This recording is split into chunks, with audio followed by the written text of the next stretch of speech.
দর্শক, বন্যার আরো খবর জানাতে ফেনী থেকে সরাসরি যুক্ত হচ্ছেন সহকর্মী জহিরুল ইসলাম। জহিরুল, বন্যা হওয়ার পর কেন উপযুক্ত ব্যবস্থা নিতে ব্যর্থ স্থানীয় প্রশাসন, আমাদের বিস্তারিত জানাবেন। জানান যে ফুলগাজী, পরশুরাম এবং ছাগলনাইয়াতে বন্যা পরিস্থিতির কিছুটা উন্নতি হয়েছে, তবে এখনো সড়ক যোগাযোগ বিচ্ছিন্ন রয়েছে। সেই হিসাবে যারা ভলেন্টিয়ার খাদ্য এবং পানি নিয়ে যারা কাজ করছেন, তারা এখনো যারা একদম প্রান্তিক আটকে পড়া মানুষদের কাছে খাবার পৌঁছাতে পারছে না।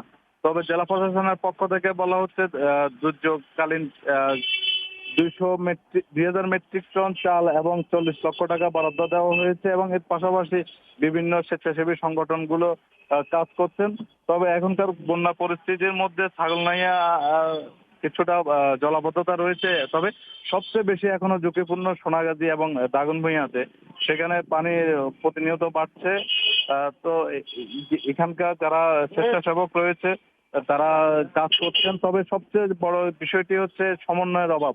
পর্যাপ্ত ত্রাণ থাকলেও সমন্বয়ের এবং পৌঁছানোর কারণে ঘাটতির কারণে অনেকে বন্যায় যারা আটকা পড়ছেন তারা এখনো খাবার পানি এবং খাদ্য সংকটে ভুগছেন।